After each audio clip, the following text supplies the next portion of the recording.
Right, I'd like to call to order the August 20th meeting of the New Canaan Board of Education.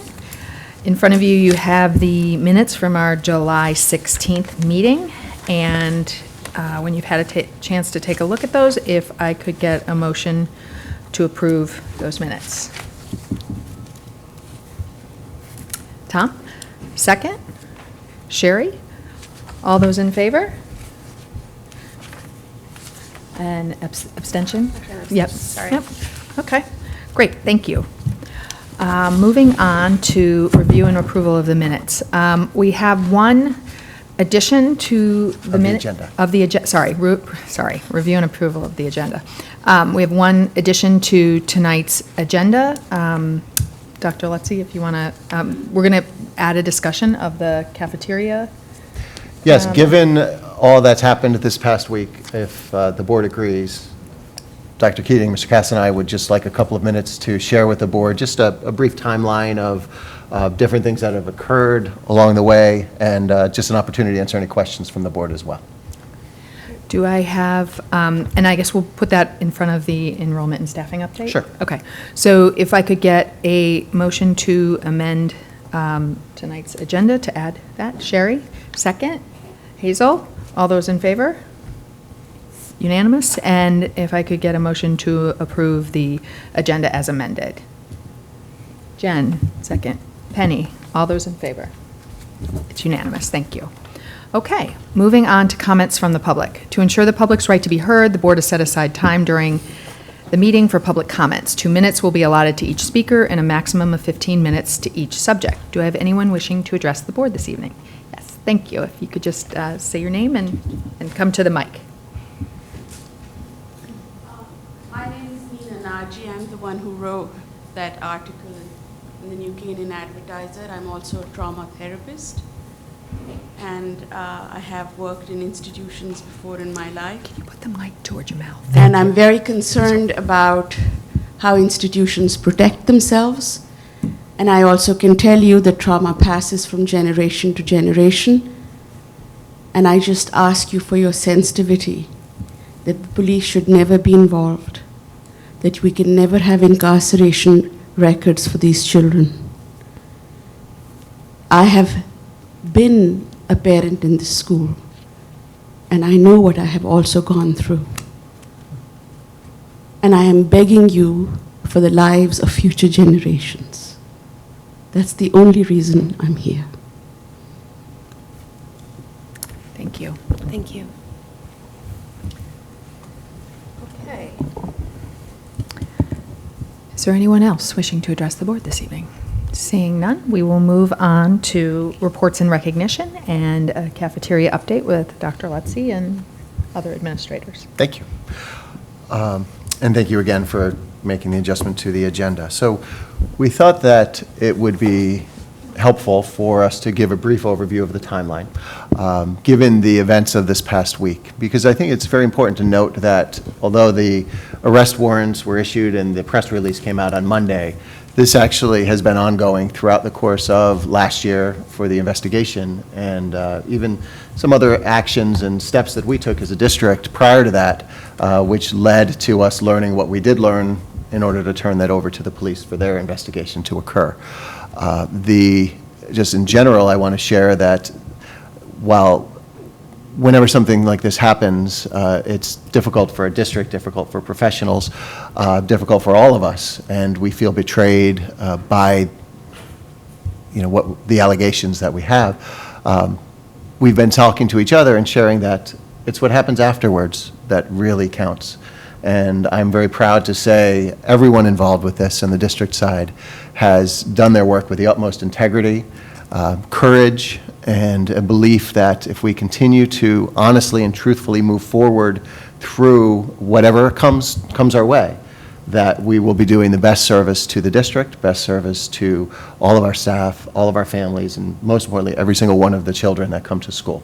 So while sometimes the headlines can be more splashy than substance, and this is the story itself certainly was picked up nationally by various news agencies, and they cast it however they were going to cast it. Internally, the confidence I have in the folks doing the work for the district, and the pride I have in that work that they're doing has never been higher, because we can take every step forward in this situation. I can, as your superintendent, knowing that we're doing the right thing.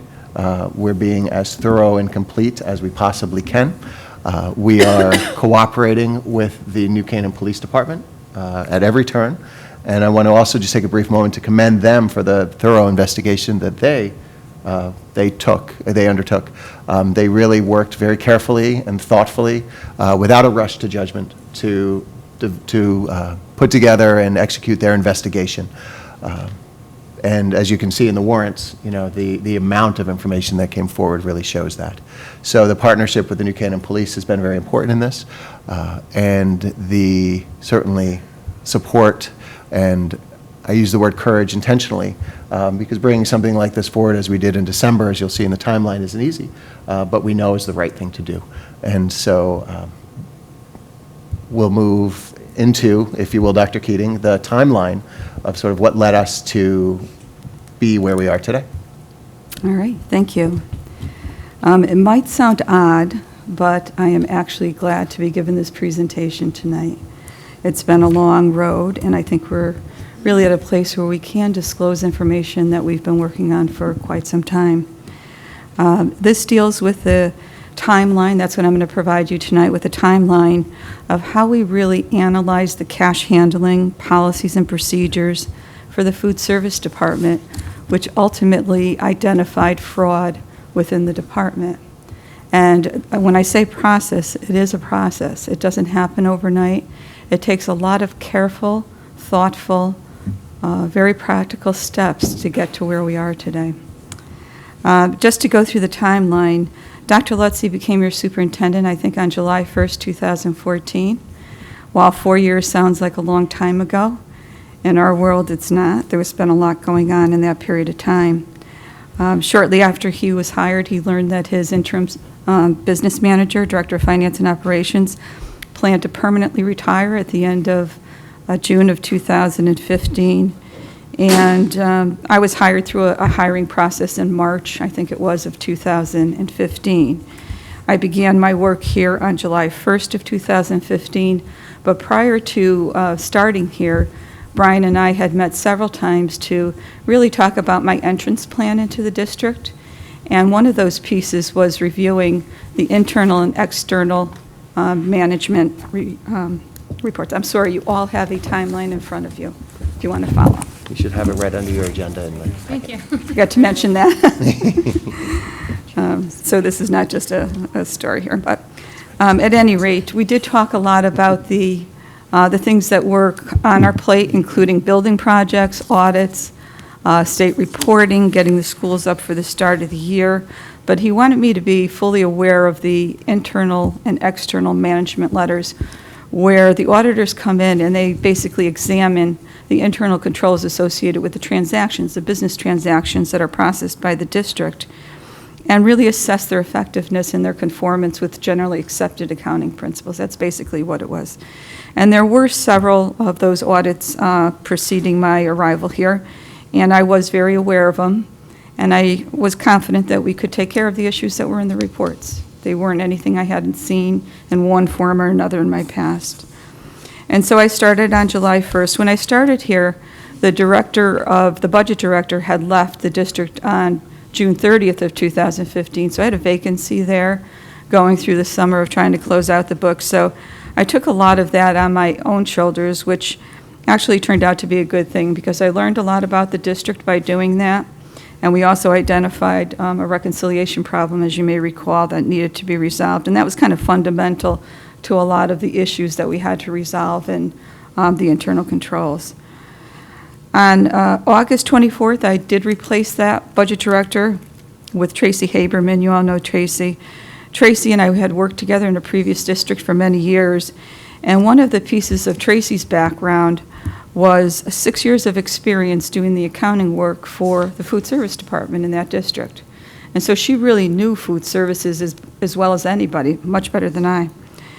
And So in her entry plan, she was checking all of the transactions. She was actually sitting with every staff member and going through with them how they actually processed all their transactions.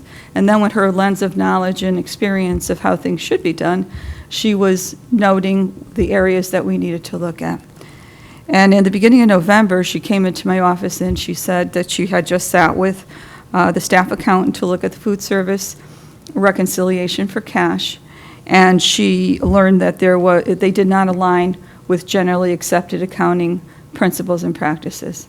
So there was a disconnect between what we were doing and what best practices are. And so we talked about that, and we came up with a plan as to how we were going to address that in the midst of all the other work that we were immersed in at the time. And so we also made a decision after consulting with Brian.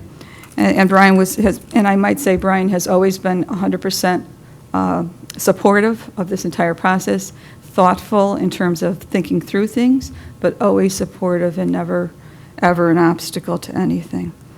But we decided to call O'Connor Davies and report it to our external auditors.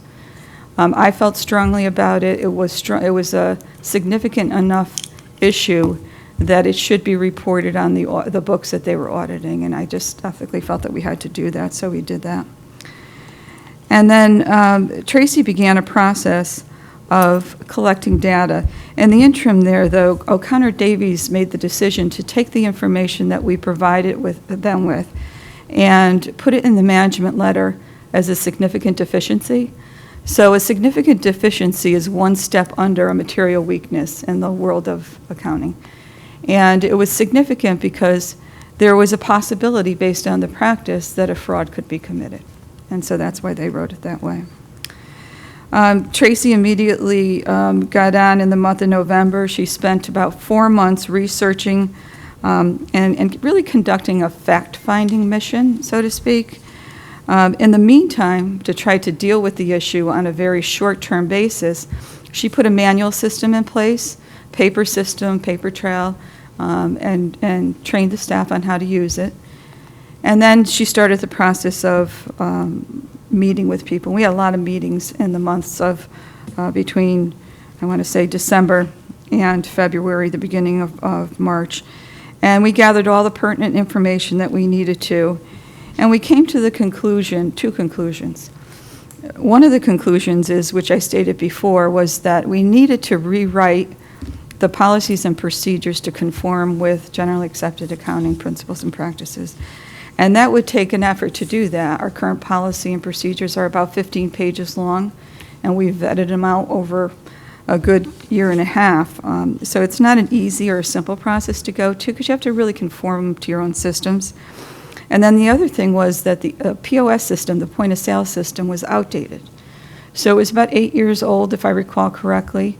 The hardware was not sufficient to handle any upgrades in software, which we needed to do because there wasn't built-in internal controls within the existing software that we needed. And so Brian supported us turning that equipment and software over and upgrading that. So we went about the process of turning that over.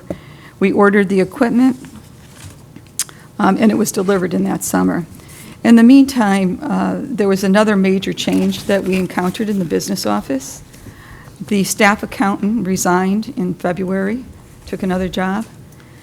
And so as I look at that, it was one of a great opportunity for me to really go out and recruit an accountant with a CPA who had internal auditing experience and could help write these policies and procedures. And so we were fortunate enough to land Lauren Chakaluk, CPA, who had worked in Newtown in a school district, I think in Illinois, somewhere out there. And actually, Gary had a connection with her from Newtown, so he helped us get her. And so she came in and she hit the ground running in terms of developing the policies and procedures. And so we discussed all of these policies and procedures internally as a department. We developed a game plan in order to address the tasks ahead of us, and we each went on our particular ways in terms of making it happen. In the meantime, we were in full conversations with the food service director and assistant director. They were in the loop. They were part of the solution that we came up with, and so they were fully informed. The summer went by, we got the equipment in. In August of 2016, the vendor came in to train both Tracy and Lauren, and then we used the trainer plus the train-the-trainer model, and we really deployed ourselves out to the school for the beginning of the school year to train the director, the assistant director, the school-based cafeteria managers, and the cashiers on how to use the new software system and the new POS system. And that was quite an effort because it was drastically different from what they were used to in the past. So we expected a learning curve to go on for a period of time, and we monitored that learning curve very closely. We had a number of unannounced audits where we just showed up and audited the books. We were also tracking daily sales receipts by school. Prior to this new system, the old POS system did not track by school. We did not have records by school. So it was difficult to do any reconciliation by school. But the system was set up through a lot of work by Tracy, I might add, to be able to provide that kind of a data format. Let me see where I am now. Okay. So that went out to the schools. And then one of the other things that we did was we worked on a fraud policy, an operational fraud policy, an internal fraud policy for the district. Brian, Gary, and I pulled samples of best practices. We also worked with our internal auditor to get that information, and we developed something that we feel works really well and has been very helpful for us over the last year. And we shared that with the administrative council, and they are aware of our fraud policy, what's acceptable, what's not. And that's been helpful because they take in money as well, so we wanted them to be informed. In September of 2016, the policies were revised and uploaded to the O'Connor Davies portal. Every year at audit time, we upload all of our financial documents, but we upload our policies and procedures that they're actually auditing on. And one of the things that we commissioned them to do outside of the regular audit was to review all of our new policies and procedures as part of the audit. And it included everything from food service to student activities to AP and payroll. All of our functions were included in that review. And so they took the time to do that. And on October 28th, they finished it. They took it very seriously and gave us a lot of good feedback. We had a conference call with them that lasted several hours, and all of the folks with the particular areas of expertise came in. They gave us their feedback, and it was good, constructive feedback. And we modified our policies and procedures based on their input. And then we reloaded them back up. During the time of September 2016 to the beginning of March is the time period that we were working with the schools on the implementation of all these policies and procedures in the new system. So we felt like we were giving them time, helping them, getting back out in the schools, and being there for them. What happened on January 12th is Bruce Gluck, the then director of food services, went on a temporary leave, and Marie Wilson, the assistant, was appointed the interim food service director. And so she was, kind of double tasking. She had more work on her plate than she had before. And so we were being patient with that as well through this process. But on March 20th, I decided, 2 weeks prior to March 20th, I gave them notice that we were going to implement a blind close on the POS system. So what the blind close is that you ring up, you start the day with X amount of dollars in your register. You ring up your transactions, your cash transactions during your day. And at the end of the day, the cashier, nobody else, but the cashier responsible for that cashier who logged in the morning, who we know who it is, cashes out the drawer. And the way they cash out the drawer is they just count the denominations of cash.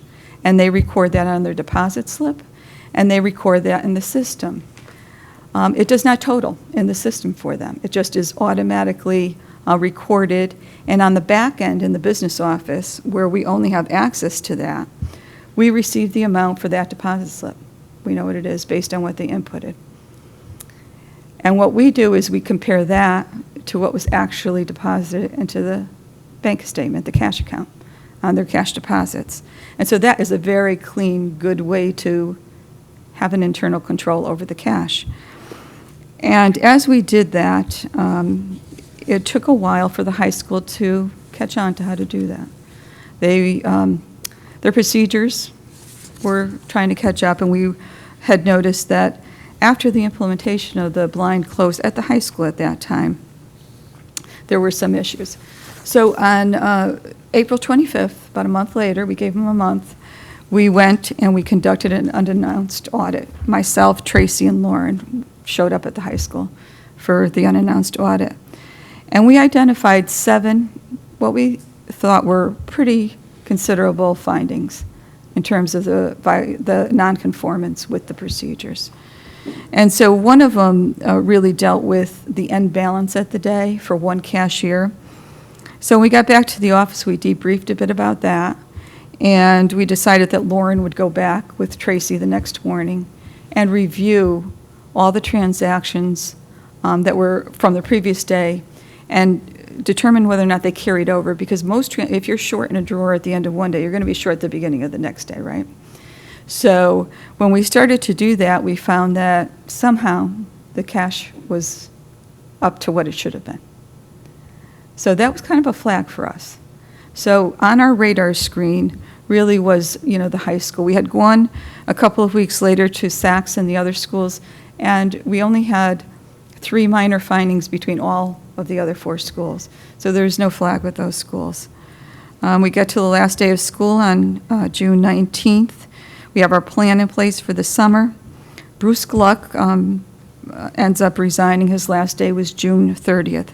So now we're in the process of recruiting a new food service director who happens to be Michelle Santelli.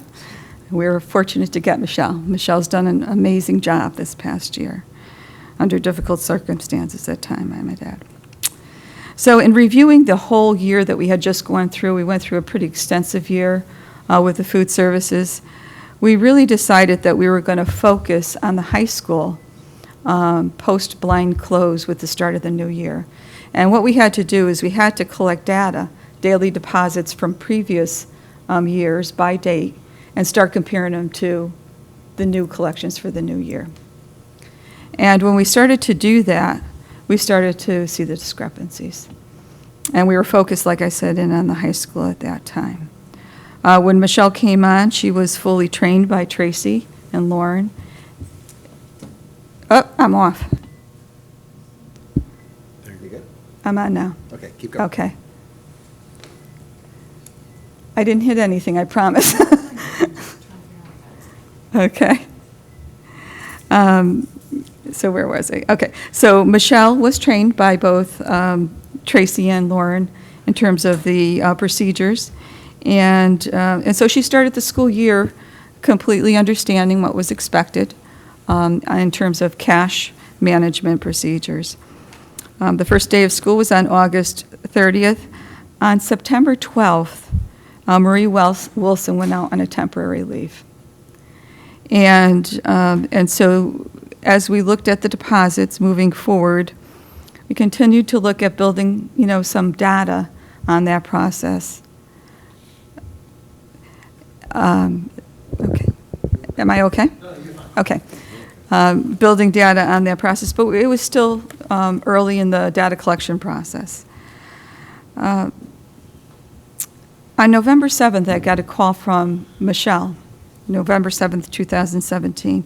Michelle informed me that 2 cafeteria workers at Saks had had a disagreement during serving time, and she asked me to come to the school, or we decided jointly that I would go to the school with her to talk to the staff about the situation.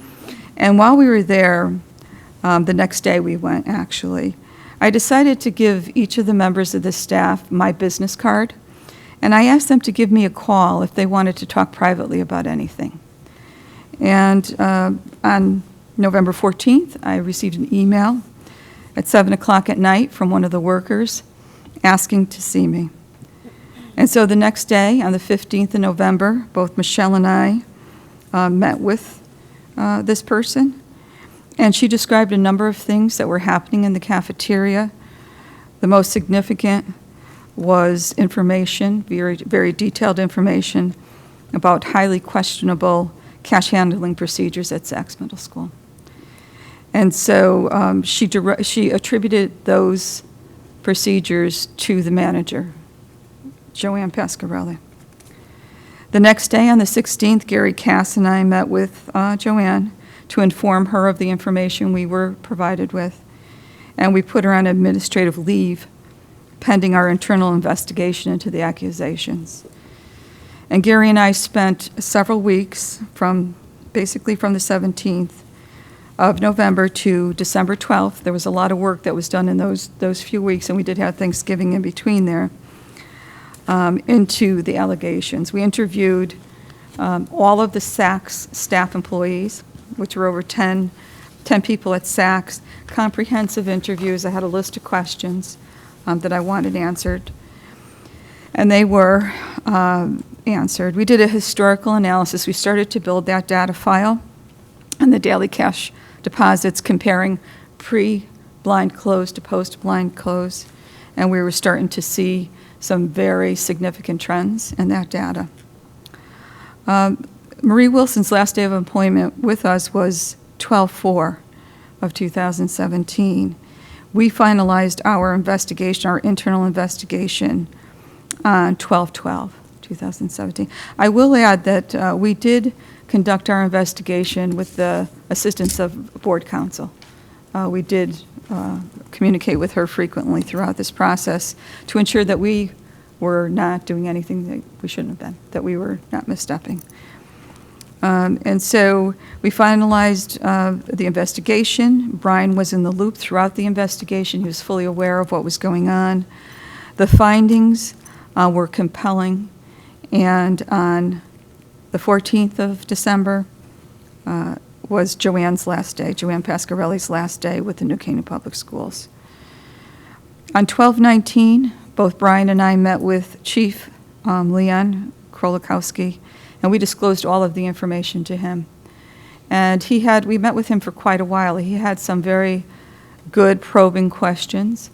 I think he was able to kind of size up the situation in a very quick way and ask the right questions, I think, of us. And I was glad that we could answer them. I thought we answered them. We were able to answer all the pertinent questions, and we had thought of them prior to the visit. After that, on the 20th, both Brian and I spoke by phone. We informed Bill Perrette, the chair of the town's audit committee, Marcia Marion from O'Connor Davies, and Kevin Moynihan, our first selectman, of the findings from our internal investigation and the actions that the district had taken. The next day, I filed a claim with KERMA under our fraud policy, and they did their investigation. Well, I didn't put all that in here. And we have since received a check for $500,000. On the 21st, I also met with Kevin Casey from the PD, who was charged with investigating the board's complaint, and we have since fully cooperated with all questions and requests for information, and it has been a pleasure working with him. He's extremely professional, and I do agree with Dr. Letts. He's done an extremely thorough job. I think they have over 1,600 pages of documentation and testimony in their files. And then on May 7th, our board attorney came to the board in executive session to disclose the internal investigation to the board as best she could, and the police investigation. That's where we are. So it's been a long journey, but I think it's been a deliberate, thoughtful, important process. Thank you, Dr. Keating. I would ask that you convey to Ms. Haberman our thanks. I mean, this has been a long road, and her expertise in cash management systems and cafeterias is, as is highlighted in this timeline, instrumental in helping us identify, and all of you working together. It's not an easy process, and your diligence in helping to find this and bring it to a I don't know that you can call it a good conclusion, but the right To get to the this right phase. yeah to get to this phase, and help us to have better processes in the future. I think, none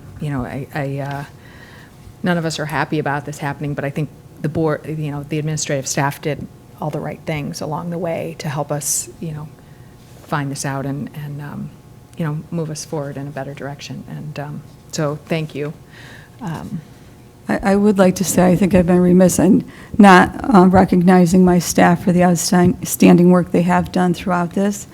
And I would also like to recognize the brave courage that some of the people in the food service department really had to bring us here as well. The people who were involved with this were really remarkable. And I think they've earned our respect more so than they had prior to it. They did a great job. Yeah, and thank you, Michelle. I know And Michelle, too. it's a rough time to come, and please hang in there. We're going to have a great year. You have a great administrative team behind you, and we know you're just timing is everything, and your timing wasn't unfortunate. You had to step into this, but thank you so much for sticking with it and being there for your staff and the whole cafeteria. So thank you very much. Is there anything else that we needed to say, or does somebody want to? Well, I think the only thing I'd add is that, and you saw it and heard from in the timeline, so the accusations at this point are focused on the handling of cash and the deposits of cash. It doesn't mean we're not continuing to look at the entire program and the entire system, and doing our diligence there as well. But at this point, this is what we know, and this is what the charges are. I know that many folks use our debit system for the meal pay. And it's probably 80 or 90% of the folks that come through. So we are taking a deep dive into that system as well. But at this point, there's nothing that indicates that there's a problem there. But our diligence, as hopefully you see, we take our responsibility very seriously, and we'll be doing the same diligence around that system as well. And if there's something more there, the board will certainly be made aware. Thank you. Tom? Just a question about PF. Oh, thank you. The new system. First one. Question about PFK O'Connor Davies and their audit, the timing of their audit. I think it was Richard Townsend that actually asked me in October 17 if the food service had been audited on a regular basis, and I put that question forward during the budget process in November of 17. I was wondering exactly when the audit took place and if they found no irregularities during that audit. So that would be the audit of 17-18, the year that we've just passed. The policies and procedures were in place. In fact, we had an internal audit by ACUME in the fall of 17, so there was 2 audits done.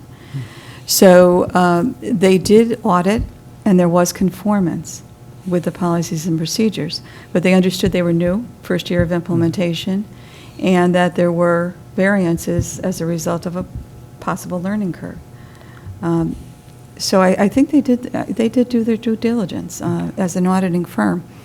And I think that they did recognize it in the 2015 audit as a significant deficiency. And so that's something they really check on moving forward. And they did. Good policies and procedures don't stop people from stealing. They catch people. So that's something that you have to recognize. And this particular policy and procedure and the POS system upgrade caught this fraud. And the implementation that we had, I think we implemented it with fidelity, and that is also part of a good system. And I would just briefly loop the audit committee into the conversation very briefly to say that, it was that 2014, the 2015 audit where we sat at the audit committee meeting and they directly asked us, will these deficiencies be gone, next year? We want a clean report next year. And we had our plan in place, and they were always available to us as well as we were going through this process. So I think that it was another level of conversation about the future work that we were doing prior to us knowing that anything was going to surface like this. Penny?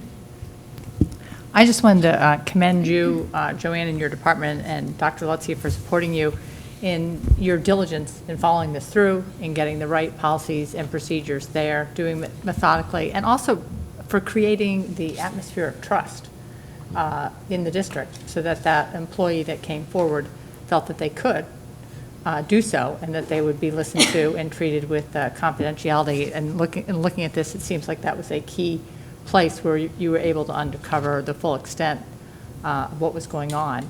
And so I just think that is, I'm very thankful that district employees perceive the administration as trustworthy and can come forward with this information. So thank you for creating that. Anyone else?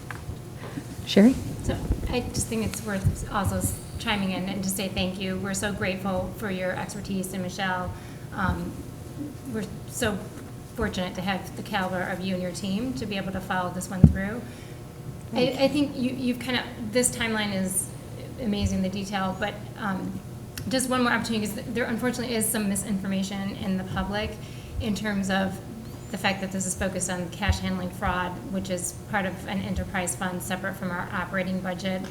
And I mean, I've seen and heard misinformation about parents who think that possibly they could have been individually defrauded. So just, if you could just address that, just to make sure everyone's clear on that. And if parents, even after this presentation, still have concerns, you know, what, you know, Your mic's their, off. their process for following that up. Yeah, so there's a few things that we've been talking about, and we've been plugged into what's being talked about out there, and we certainly understand where people are coming from. I know if I was sitting home and learned about this, I might have some of the same questions, right? So we are going, when Tracy returns, she's actually taken a break. And she's been on vacation last week and this week, but she'll be back next week. And she knows the POS system very, very well. So we're going to look at pulling out reports, and I'm not certain if all the transactions are time-stamped, but that would be a key piece to doing an audit and reviewing accounts that have been modified. So we can see where transactions take place. A parent deposits money into a child's account, it's pulled in through the system. A child goes to a register, they purchase something, it's keyed in there. But we can also see if there's double entries at that point. We can also see if somebody went in and modified after the fact. So those are the kind of things that we're going to try to audit and look at the situations surrounding those changes, if there are any, and also take a look at the frequency of that and try to kind of make some meaning out of that data. So that's one piece that is in question. The other piece is that when the kids did come through the line and paid for their lunch, they got something in return. They paid for their lunch. So the theft was against the school district, not against the individual parents in that case. Right, that's an important point, that the transaction for the food occurred, and it's what happened with the cash after it was accepted and the food was given to the child that is under investigation and is the subject of the whole thing. So at this point, we don't have any information that points to the debit system as a problem, but as Joanne shared, we have some ideas just to check and to be sure. Thank you. Maria? Thank you, Joanne, for everything. I know you've been great. Everybody says how wonderful, the work you're doing in the district is amazing. We really appreciate it. I wanted to talk a little bit about the fact that parents are feeling that I agree that the students got food in exchange for the money. The food service program has always operated positively. There's always been revenue from it. Is that correct? At the end? There's a balance that carries forward year over year. Because one thing I'm wondering, in the board policies, the Board of Ed is supposed to see an annual report specifically about the food service program that specifically includes usage information, that also gives us the opportunity to approve food prices. And that policy actually refers to a state law that says food lunch prices should not exceed the cost of what it takes to create the lunch. So I think, one, we have to revisit the policy, and that's not you, that's us. Are we looking at that? Are we actually looking at what it costs to provide the food, and look at if we're not supposed to exceed the cost. Is the price appropriate? So, And it says we're supposed to approve them annually, lunch prices. so there's a few questions in there. I'll try to address them all. So we're not on the National School Lunch Program, which governs the financial aspect of a school lunch program. So those guidelines don't apply to us. However, they are good to review and look at it in the context of our program. So while they don't apply legally to us, I certainly think that it's worthwhile to take a look at them. So that's one thing that we've been thinking about, because of course, when you find this, you say to yourself, okay, is that the case? I do present to the board, at least in my time here, the annual financial reports on the food service program, both a revenue and expenditure statement and the balance sheet. And I also provide it quarterly to the board. So that information is coming to you. We currently do not have a system and have not had a system in place for what we call production records, which is something we've talked about getting in place this year. That helps you with usage so that you do know how much you're selling, how much you're using. You know, you can get some good data to gauge your participation and what you anticipate in terms of revenue and expenditure on any given year. So that's something we're going to work on in the future.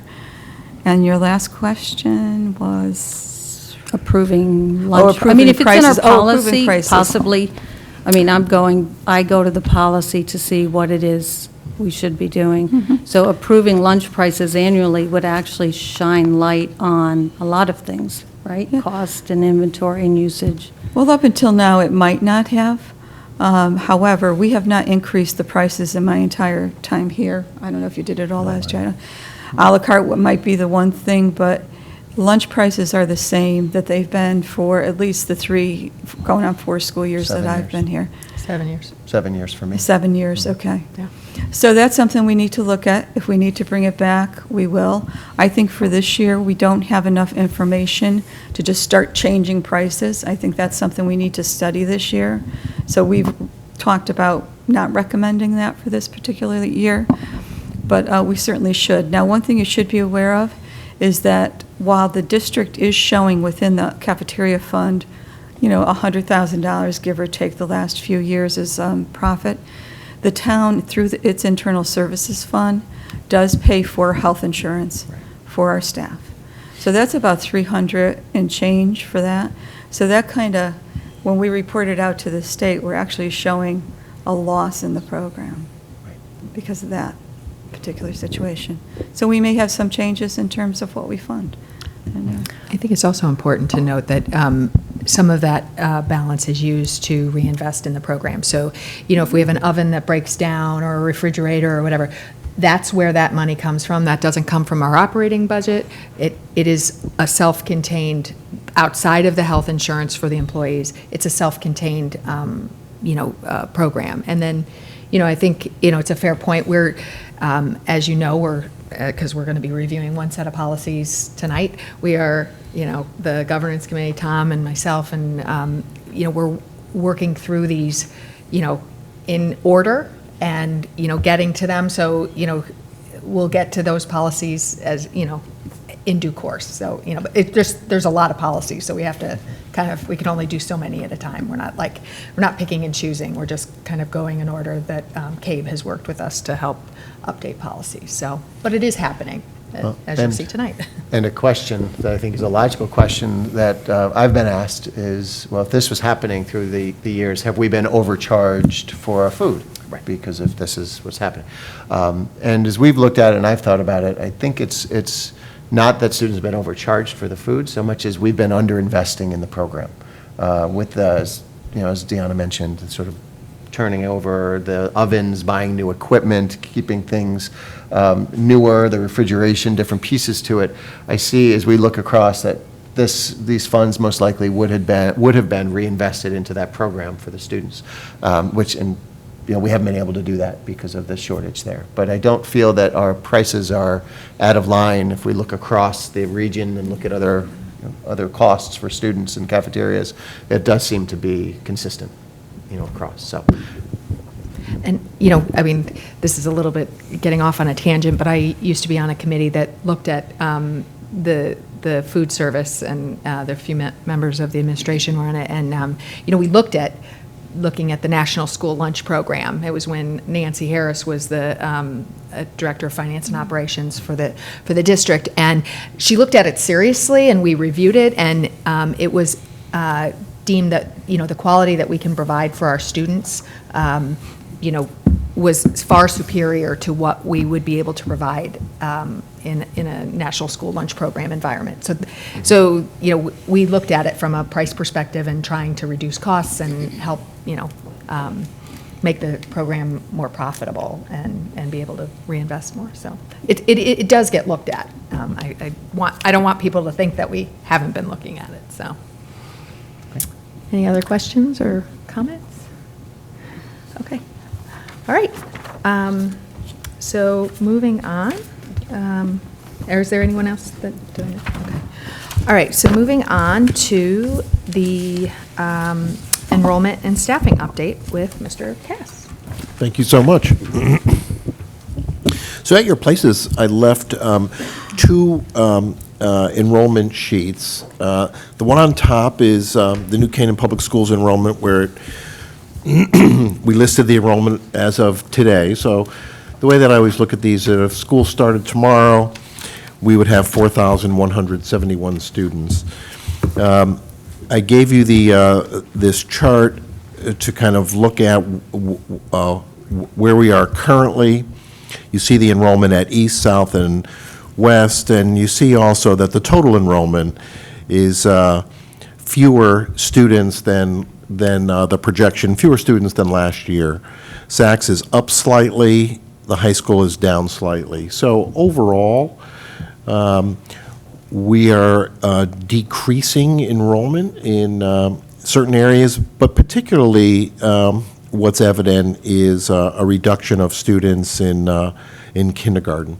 So, as you kind of see that, you note that could that possibly be a trend as we move forward, and we are down at the elementary level, 4 sections overall. So I wanted you to have that information.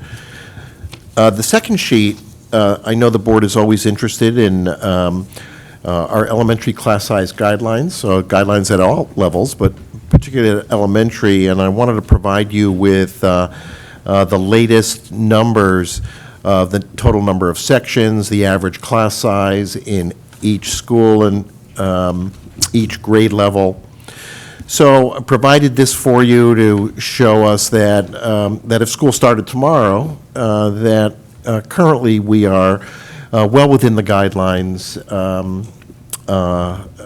based on some of the enrollment changes that we've had this summer.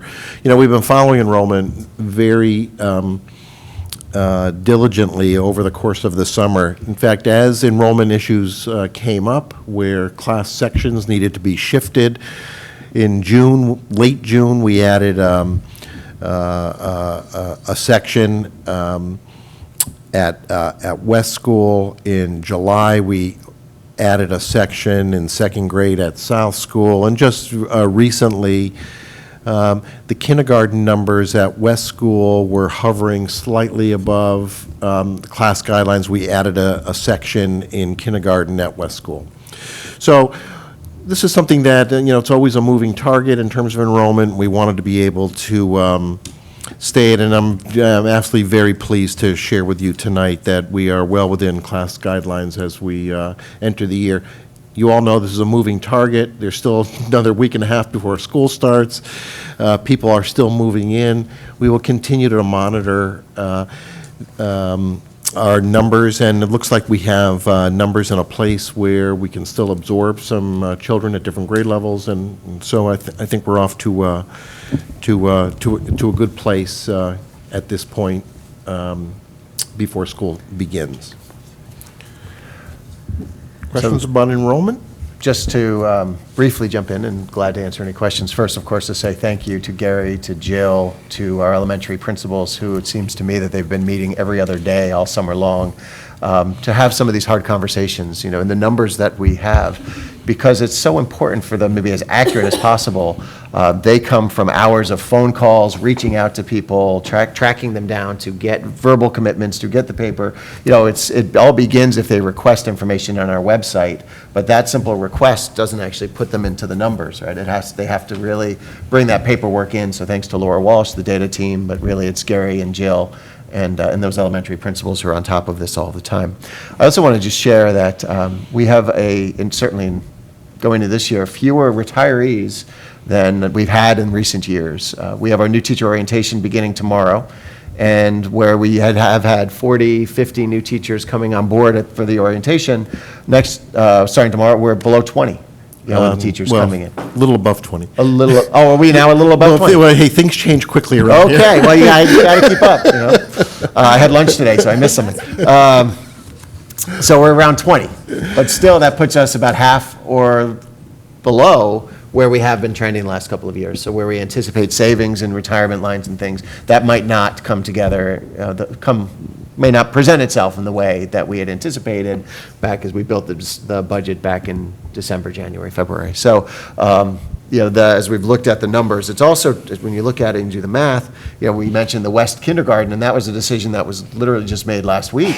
But when you're looking at 3 sections and 65 students, you know, if we only had 3 sections there, we'd be over guidelines within our kindergarten, where I know everyone on the board feel it's so important to build that foundation young. So we had to make that decision, and really there's a student there, 2 of them, who we only found out last week were moving into the district. You know, so this is a moving target, but at some point you have to draw a line in the sand and say, these are our numbers, and build our schedules, communicate out to families, and I feel pretty confident that what we're looking at here as far as numbers of sections go. The other part, in the second grade over at East, you know, that's the one area where we're a little bit above guidelines there, but you see that we have 6 sections, and so that's really the challenge when building the schedule at the elementary level. To go over 7 sections ripples across the entire building and really across the district, because we're on our 6-day rotation, and a 7th section in that grade really changes this. It creates more problems than it solves. So in conversation, we've done this in the past with second grade, actually, as I recall, where if it's very close to the guidelines there, then we can run it with the 6 sections, add the extra support as needed, and we're more successful that way than creating a 7th section, which really does place demands across the system in a variety of different ways, as far as the specials areas and the classroom and the facility and the gym space and other things, the art room space, science room space.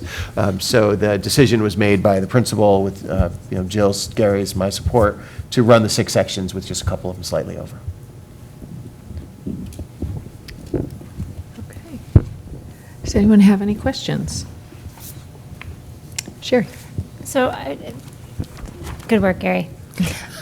So. Thank you. Can you Thank just you. tell us how, going down 4 sections at the elementary level, how we handled those staffing redeployments? And then also, when I look at the year-by-year matriculation, it's pretty much what you'd expect. Kindergarten's lower than expected, but then the only other blip that I see is moving from 4th to 5th grade, where we actually went down 17 students. I'm just curious if you have any anecdotal data on any trends there. Yeah, 4th grade did go down a full section year over year from last year. Still within the class guidelines, but But I'm looking more at like the 4th grade that is matriculating to SACS into 5th grade. So we're going from 314 last year to this year's 5th grade is 297. I'm just, So I'll just jump in briefly. We had anticipated the 304 with the NASDAQ projections, right, in the blue, and the 297. So it's 7 below where we thought. But we did anticipate, which is why in the budget we did reduce those 2 sections in 5th grade, knowing that we go from 16 sections to 14 sections in the 5th grade. As we look, though, down at the existing 4th grade, they're right on projections at 335. So next year's budget, if that holds, to go into 5th grade, we'll likely have to restore those 2 positions in 5th. It's hard to do the year-to-year comparisons because each cohort is its no, own I mean, I'm size. looking at more of the matriculation. So if you take Sure. last year's 4th grade, moving into this year's fifth grade? I mean, I know we always So the probably 314 lose to- some students who decide to go to other schools, but I'm just curious if there's any anecdotal. So we actually log that information. I don't have that Right. information in front of me, but when people do withdraw from the district, we do ask them to complete the form and let us know what's happening, whether they're moving to Right. another state, moving to another district, moving off to private school. So I don't have that information in front of me, but I can certainly check in with the data team and get back to you. Okay, that one would be interesting, just to see if there's anything going on there. Yes. And we'll still do another update on the sizes, as we get into the year. Fortunately, from grades 5 up, we've got more flexibility thanks to the team structure at Saks and in the way the high school schedule works. So these numbers will still change. It's really, so much of the focus is on the elementary because it's so, with 3 elementary schools, every student can make a difference in those class sizes. So, but yeah, we'll be glad to share that information. And then the down 4 sections, the staffing? So the way that we kind of handled that over this year is that there are teachers that are out on leave or teachers that whose contracts were not renewed for any number of variety of reasons. Some were hired only on one-year contracts because they were leave of absences. So we were able to still end up hiring new folks at the elementary level and return folks to jobs that may not have had one. So it really there was really no impact on the loss of. We had planned well in advance to really try to figure that out. The next piece to really talk about is a staffing update, and I wanted to be able to share that with you as well.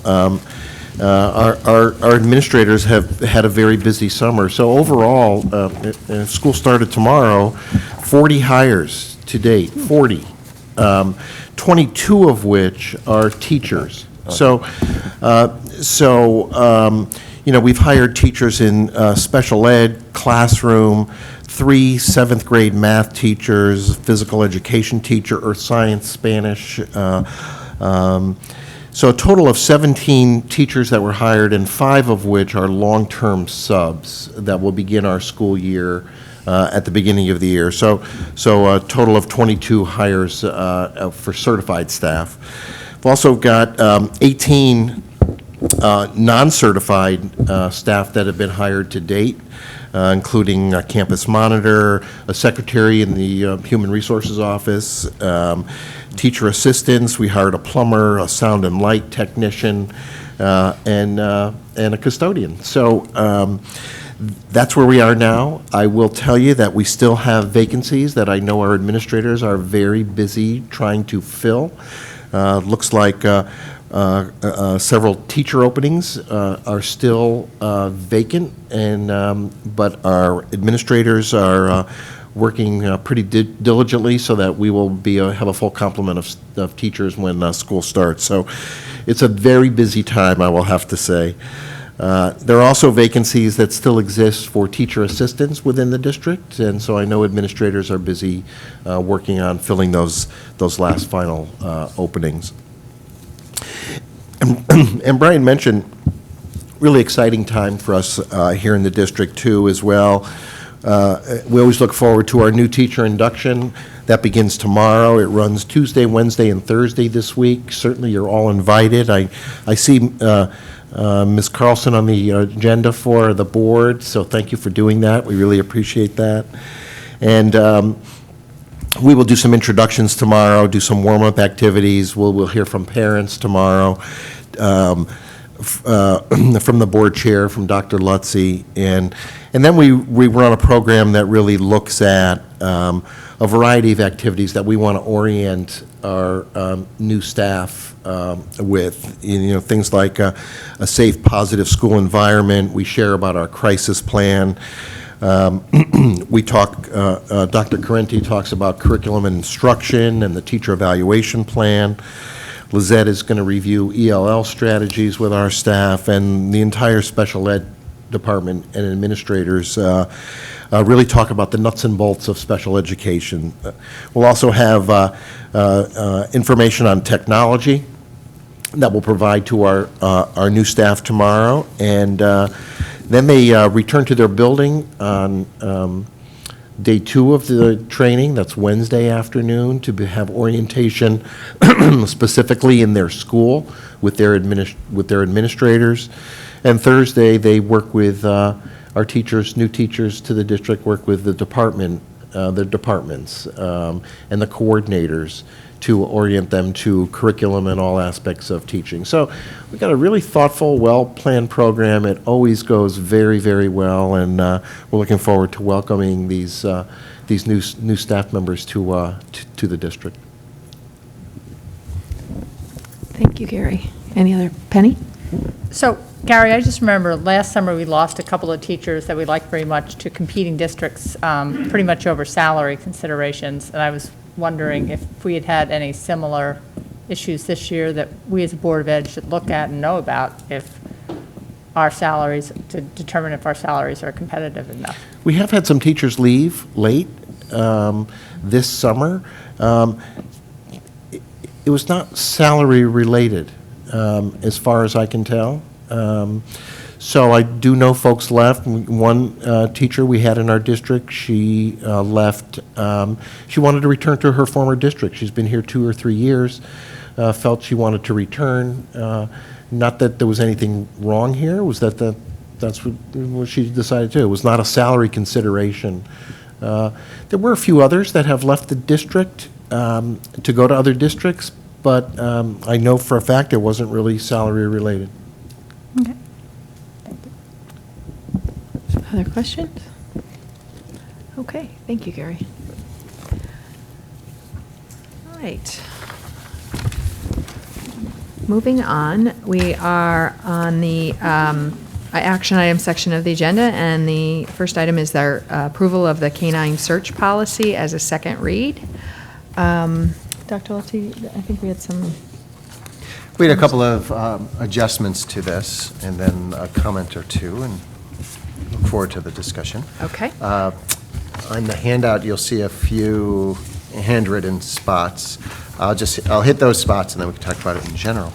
On 3A, where it used to say dogs should not be used in rooms occupied by persons, but then in conversation, we realized that persons would include adults, and there could be other adults present in certain spaces around the building if they hypothetically say were to be used in the library, and the librarian was there, the TAs, what have you. So to be precise in language, which we know is important, certainly in policy, we're changing that to students, because I think that's the spirit. I believe that's the spirit of what they're going for there. Then in 6, only the dog's official handler would determine what constitutes an alert by the dog. If the dog alerts on a particular item or place, the student having the use of that item or place, responsibility for it, shall be notified versus called to witness the search. And I think that change is important. You'll see there's a notification underneath as well. Because when we talk about these searches, certainly when we've done them in the past, they've occurred over a holiday break. They've occurred when school was not in session at times in the summer prior to the school year beginning. And to having a policy that the student must be called to witness the search isn't a practical thing to have, because students could be out of town, could be on vacation, could be at other places, and sometimes the dog would alert to something, and then there's nothing in the locker. Again, I've had various experiences with this, with cars, with lockers, other pieces, and it has happened at times that a dog would alert on something, but you would open up the locker, it could be empty, there could be other things. So to have to stop everything to call the student to witness the search, I don't think is practical in that. And then on 7, before conducting the search based on alert, an effort shall be made to notify the student, and an effort shall, this could almost be 2 different things, but an effort shall be made to protect the student's privacy to the greatest degree possible. Again, that's the notification to the student that these things, the search was going to occur. The student's privacy, there are very practical and literal ways we do that, such as if it is something in a locker, for instance, you wouldn't search that locker with other students around if there's a passing time or anything like that. You would always do it discreetly. Again, because a dog alerting on something, certainly in the school, is not, is a cause for a future or for further search, but it doesn't automatically say that there is something there. In the bigger picture, and we've talked about this a bit. I think it's certainly worth more discussing. We look at this as an administration as another way that we can help to deter students from bringing drugs onto school grounds. We read about what's happening. We know what just happened, for instance, over in New Haven with K2 and all of those things that happened. We know what's happening nationwide around the use of opiates and things like that. We know that how drugs can destroy people's lives. We don't look at this as a way to catch people. We're not in the business of trying to catch. We don't set people up, and we don't then look to catch people to either make examples of them or other things. What we look to do, we're educators. And if there is a student who has a problem and for whatever reason he or she may be bringing drugs onto campus, then we want to help that child. We want to be sure that the supports are in place. We want to communicate with the child, with the parents. We often will connect people with counseling in the school, out of the school, and take whatever steps we can to help them to resolve whatever issues they have that is leading them to make these decisions. That being said, it does in part depend on how the drugs are, if there are here or in any school, how they're packaged. And Connecticut law is very specific about this. It's one thing for somebody to have something in their person or a small quantity. It's another if it's packaged as if it's for distribution. And if there are students, and I have no reason to think that there are, but in any school, if there are students who are bringing something in for distribution, well, then that would become an expulsion from school. And that's a mandatory expulsion under Connecticut law, under board policy, and in our practice. This is what we do, because we're not going to allow somebody to do that. But short of that, I will say the police have been very good partners with us in understanding and approaching any issue like this with some compassion and sympathy for the student. We've had our SROs at the schools for the last number of years. We do that in part so that they can develop relationships with the students that we have both at Sachs and at the high school. And those relationships have really benefited, I think, all of our students and the police department, in understanding each other and working together. And I know that the police department and the administrations work together very closely as well as a result. So it's not a got you type of policy. What it is, though, it would help us to identify if a student is having a problem making bad decisions around this and help that child to get some help, hopefully before it's too late. In my career, I've seen this work in a way that somebody does get help and their lives change. And I've seen it, I've seen students who don't get the help they need to tragic end. So I see this as another way that we can deter. And if there are students that do bring something on campus, to hopefully identify and get them the help that they need. Thank you. So we have the first read on the table, and there's some adjustments, but is there more discussion, any comments from the board before? Yeah, Maria? I agree with the concept of sending a strong message, and I really feel we have to send that message annually to parents. They won't necessarily see this if it's quietly posted on the website or in the handbook. So, just the same way you have the AUPs signed annually, I think there has to be a way that parents see this at the beginning of every single school year. You have new people coming in. So under line 2, I think we should include an annual notification to parents of this policy. Otherwise, you're not really conveying it strongly. It's just being put out there like every other policy. How if you don't mind me asking, Parents Maria, how would you will see be the- notified annually of this policy and notified whatever the procedure is through open house nights. It could be just like the AUP. I can't get past Power School until I accept Sure. certain things. So we have the systems in place. There's some ways to do that. Yeah, I mean, and as I think one of the important things with any policy is, we put it in place, to begin, and then if adjustments need to be made along the way, then we bring it back before the board as a first and second reading, and those adjustments can occur. So parents and students should be notified annually. They need to be reminded. My thought. I leave that to the board to discuss. Yeah, I think we can do Sherry? that. So I would actually just second that. I agree with that. I think that we can actually optimize the effect of this policy by making sure that all parents and students are aware of it, because, I mean, it's just like we breathalyze at prom, and, I mean, the fact is that if students have been drinking, they won't go to prom, because they know that's the policy. So I think I agree with Maria's suggestion. Okay. Hazel? Just a little question. Is there any way that students can get a combination of other students, friends or neighbors, having lockers nearby, so that somehow someone who has not been doing anything with any drugs is accused of something that might even be a joke on a teenager opening another person's locker? She's asking if Hazel was asking if there is any way of students being able to get the combination of other students' lockers and.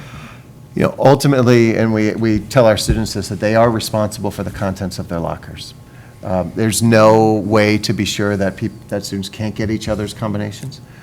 We do go through it with them. We give the locker combinations out to the students, and also we do tell them, just like they're responsible for what's in their car, they're responsible for what's in their locker. If a student ever thinks that somebody else has their combination and they're worried about it, each of the locks has, I think, 6 different combinations, and it's easy for us with a key to go ahead and change that for them. So if any student were concerned, he or she should come right to the main office, let them know they'd like to change their locker combination, and we can do that very easily. It's a great idea. Without getting into security issues, I mean, would we be able to verify, who's accessing that locker? Well, I mean, ultimately, we do have the security cameras in that's some what I mean. spots. Yeah. But it could be very difficult in a crowded hallway to try to piece that together. Again, if someone is concerned about that, I would suggest that they come forward. But, because ultimately, the students are given a locker, and it's their responsibility to monitor what's in that locker. Jen? So I actually think that Maria had a really good idea in putting that in there as well. And just one other thing, I know Deanna and I discussed this briefly, and you just mentioned cars, but like that parking thing that just came out, I mean, that's just another way to kind of reinforce to parents, and because the parents have to sign that, and the kids have to sign it. So just another way of getting that. To notify. Just to note, like, yeah, like, Yep, just, I think it's a great idea. if there are drugs in your car, and it is, it's liable for. Right, just for people to know that Exactly, the yeah. dog's good. I think it's a great vehicle to do that. Right, because it wouldn't want it to be a standalone email blast necessarily, because that's not really who we are as a district, right? And again, it's not about catching students but we do want people to be aware that this could happen. And so if we build it into communications that already exist, which is where, I was going with my question a little bit, I think it'll be most effective that way. It's just a part of, who we are, what we believe. Okay? And I do want to just share briefly that, in thinking about this, we're really thinking about the high school. When you talk about notifying students and things like that, certainly we wouldn't put it in notification at our elementary schools or things like that. That's, it's just not appropriate there. But we're really focusing on our high school students and, starting there. And again, it's as a policy, as things evolve, if things need to change, it can. But primarily, that's what we're really thinking about. So do we need to add that language somewhere on this policy, because it's not in there specifically? If we wanted to, we could just entitle it, use of dogs to search for school property at the high school. And then in the second paragraph, we could add the same 4 words, at the high school, in the second line there. To search school property at the high school with dogs. Okay. If we wanted Yep. as a board to restrict it, I'm just- at least the initial year to the high school. Okay. Yep. Sherry? So I just have a question about number 9, and Dr. Lutzy, you were very eloquent in explaining that the objective of this policy is really to benefit the youth, and to make sure that if there are students who need help, that we can get them to the right resources and so forth. I'm just wondering if we want to consider the wording on number 9 and allowing us a little more latitude, because this would say that any amount or any fine would be turned over for prosecution, and based on what you said earlier, I'm not sure if that would always be our intent, or I don't. I wanted to comment on something. I just want to talk to this because it is an important thing to talk about, because when I was at the Advertiser Coffee a couple weeks ago, and, Police Chief Krolikowski was there, and we were talking about if a dog alerts on something with a child, a backpack or something in the hallway or a locker, it was surrounding the consent language that's been modified, but, Chief Krolikowski said that by a dog alerting on anything, it gives him the ability to act. So we lose some control once that's occurred. So if the police come in with a dog, and the dog alerts on a student, or something, not a student, but a student's possessions, that's, I can't think of the word that I want to use. Probable cause, sorry. So it brings probable cause, and by probable cause, it sort of removes our ability to sort of have control in the situation. It's a police matter at that point. It's an important thing to talk about. Yeah, so It's I a very guess the question is, important are we thing to comfortable talk with about. that? Is there a way that we could possibly discuss the policy wording so that that's not the case? I think once the police are in and they're using a dog, I think this is the crux of the issue. Once we allow the police in with a dog and the dog alerts, there is very little we can do because of probable cause as a district, or Dr. Lutzy. Once Dr. Lutzy has said you're allowed to come into the schools, my interpretation is we lose control if a dog alerts. And Chief Krolikowski has said, it's not my intent, to harm these children, but I think people need to be very aware of what we're doing, is that we now have said the police can come in, and we're no longer saying that school is working with those children to, help remedy a situation. Well, the school would be. We are, Right, but we we've wouldn't- also we had the wouldn't police. abdicate Right. our responsibility. Correct, but the police Right. now also have the right to Right, prosecute. a dog alerting is probable cause that a Yes. crime has Right. occurred. Right. So then they would be a part of whatever search The legal occurs. system now gets involved. But I will say that, the relationship with the police department, and at least past practice has been to do all of this in consultation with the administration in the building. So while I think certainly you're right in saying, we couldn't say that they wouldn't have access. I think we maybe can put some type of language around in cooperation with, or something along those lines. I don't know, but we'll leave it to the board to discuss. Hazel? Along those lines, going back to my first question, in the case of someone getting a locker combination and then putting something that belonged to them, not to the owner of the locker, that it would need some phrasing. I would think investigation from the school or from somebody else other than just the police. Is that? We would be involved. And we, as a school incident, we always would conduct our own investigation, talking with students, learning what we can learn. We do that now when something happens in the school building, so this would be no different than that. We would never abdicate our responsibility. And there would be if there were something, there would be school-based discipline.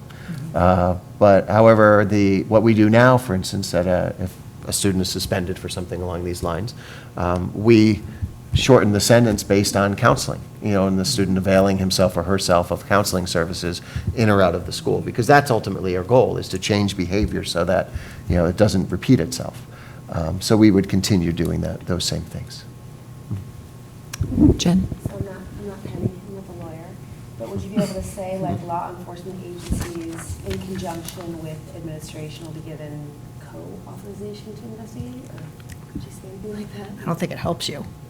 No, I mean, I think you could say it, but I think the fact is that, you know, just because you say it doesn't mean it changes what the law enforcement officials can do.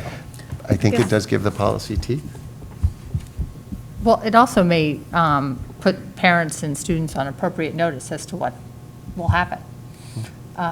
So if it's found, you don't want to undersell a policy. The police are going to be involved, they're going to be involved. I mean, the only place I can think where it sounds a little bit odd is our policy says we can invite law enforcement agencies or other qualified agencies or individuals to search school property.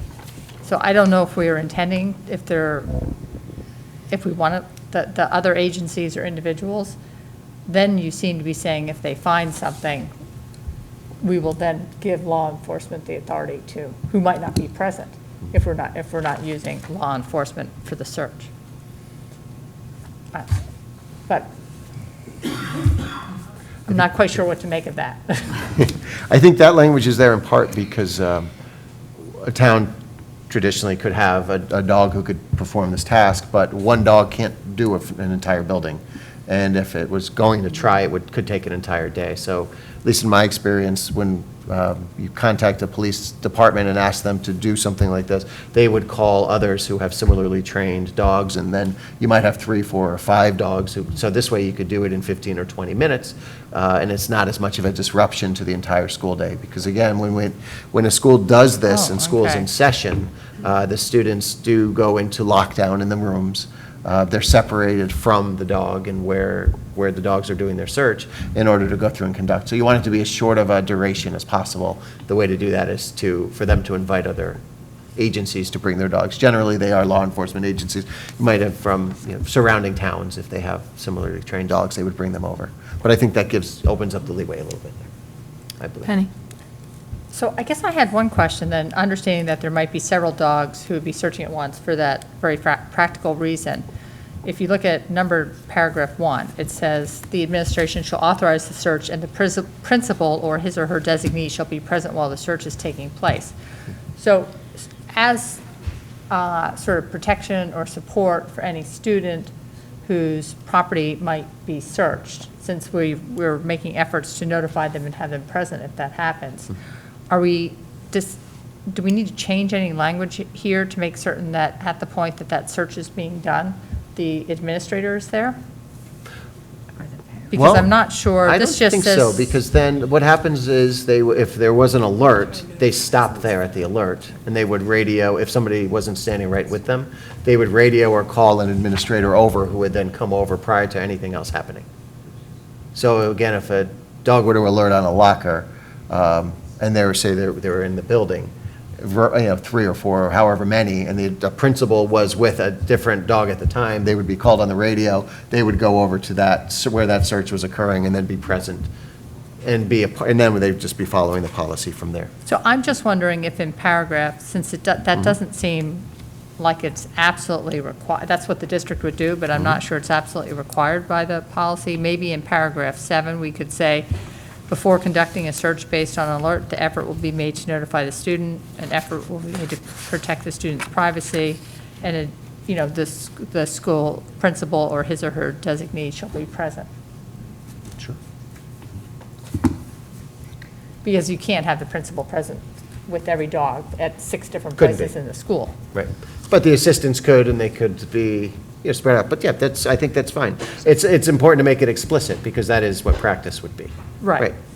So Penny, I just want to make sure I have the language correct. At the very end, after degree possible, and says, and the school principal or designee would make. Will be present. Will be, the school principal or his or her designee will be present before the conducting. Present while search is conducted. You could have 1, an effort shall be made, 2, an effort shall be made to protect the student's privacy, and 3, a principal or his will be present. While search is conducted. Yeah. Okay. Sherry? So I know this is a CABE policy, but can you just talk about the standing practice?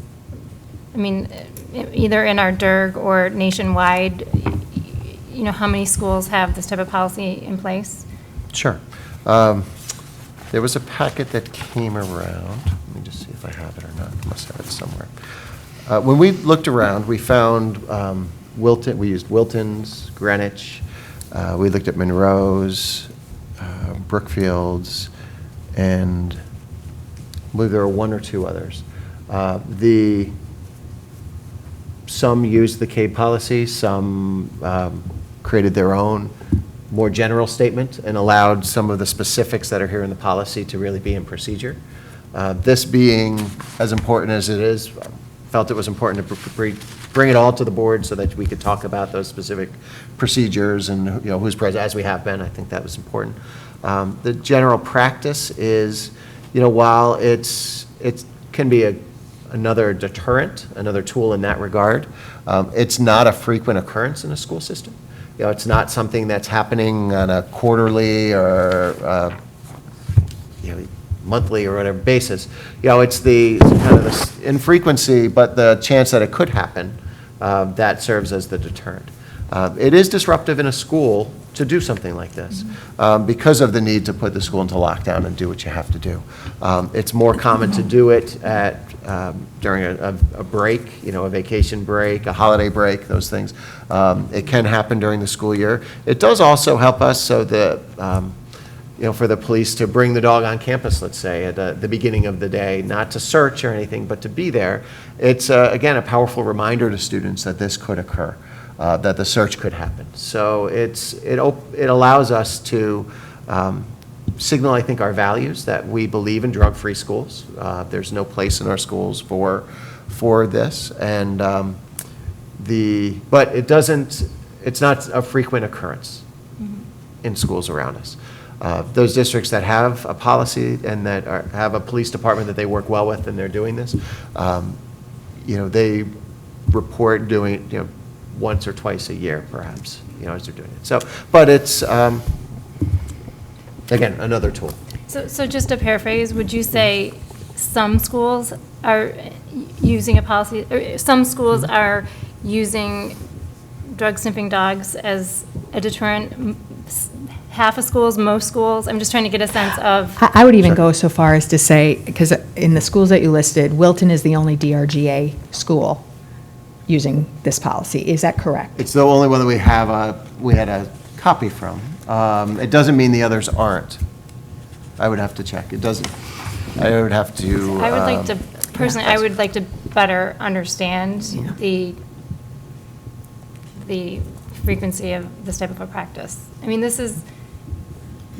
It has the potential to change kids' lives.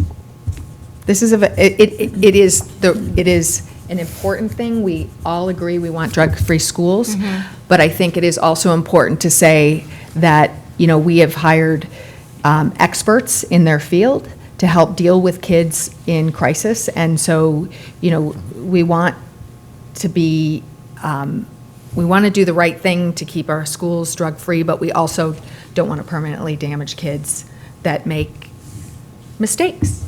That's what you do, that's what the district does. They work with kids that make mistakes and try to work with them to, you know, make better decisions in the future. And I, for one, I think we have an amazing police force, but I do not want our schools to become a police state. I think that has an impact on kids also. The perception that they're constantly being watched, and, you know, they're already in an environment where, you know, they've got cameras and videos and they can't, you know, they can't move without everything they do being tracked and everything else. And so, you know, it's a tough place for these kids, and I think, you know, we want our schools to be the place where they learn and they can grow and they are held accountable for their behavior, but I don't want it to be a life altering situation. So I think, I'm from the comments that I'm getting tonight, I feel like we need more information and that we are not at a place where we're ready to vote. And if I'm incorrect in that assessment, please, I welcome people to comment. Maria? I would agree. I think we definitely need more information, because what I'm wondering is what happens before you invite law enforcement? What have we done before? what triggers that invitation? You know, you don't want, as teachers, you want to handle your discipline in your classroom. Like, what's happening before you get to the point where you call someone in to check the locker? And the other thing is, what are the outcomes in the schools that have this? What happens to the, if there's some data out there that we can find out what happens to the students that get identified, you know, are they thrown into the legal system? Do they get counseling? So some information on that would be helpful. Sure. Penny? If we're not going to vote on it tonight, just to move the process along, would we want to vote on changing the language, or you'll just give us a revised draft to show the 3 changes that I think the board wanted tonight? Sure. Actually, what I think would work for the process would be, I'm glad to make those changes, and then any questions that the board has, if you will send them to me, we'll do some research and gather those responses, and we'll look forward to the discussion, you know, when appropriate, likely at the next meeting. So we won't discuss the language changes now. We'll do it at the next time, or do you want to? I have some notes from what's Yeah, been I discussed, have. and I'll mark Okay. that up. Okay. But, you know, it'll stay a working draft Okay. until we get some answers to some questions, and Okay. we'll continue from there. I think that's a good next step. Yeah, thanks. Okay. Yeah, Tom? If I can also comment, at some point, we may decide to put policy in place, but we have to understand that we can always change that policy. We have yet to review Policy 5000. That's probably within the next 3 or 4 months that we'll be reviewing Series 5000 as a group and approving the first and second read. We always have the opportunity to adopt policy and change that policy if the policy doesn't work. So keep that in mind as well as a group. Thanks. Thanks, Tom. That's a good comment. Anyone else? Okay, so we will move that on to the next meeting. I gotta find my agenda. All right, moving on to the approval of the Board of Ed personnel policy as a second read. So we had a motion to approve the Series 4000 policy at our June 18th meeting, and so this is the second read, and I'm just going to give Tom a little bit, for those of you who may have missed the last meeting, and just to give a little more clarity around the process. Yes, this is Series 4000 dealing with personnel, certified, non-certified personnel. As you recall, we had our first read June 18th. Since then, we've had several governance committee meetings to review the policy and discuss the language, the latest of which was this past Friday, August 17th. And I think we have a pretty tight policy, but as I just mentioned, policy can always be changed at any given moment should we not be satisfied with what we have in place. But I think as a committee, we're pretty confident putting this forward for a second read tonight. Thanks. All right. So we have the policy on the floor. Are there any questions or comments on the policies as they exist? Did you want to say something, Penny? Well, there were a few changes we were talking about on Friday. Do we have, I thought They should Dr. be Lutzi was reflected. going to, Yep. they're all reflected in here? Those would all be reflected in here. Okay. What we tend to do is we don't type up those changes, we just sort of, handwrite them, scratch them. And then the final policy changes will be done by CABE, following our second read approval. And those would have been in your Friday update. All the updates were in your package that were emailed to you on Friday. So all those changes should have been, like from our meeting on Friday, for the Friday update that we all received. Those updates were incorporated into the package that you received. Yep. The only, we're just looking at capitalization. And we'll be consistent with capitalization of superintendent and principal throughout. Gotta love find and replace. Any other questions? Maria? I have 2, actually.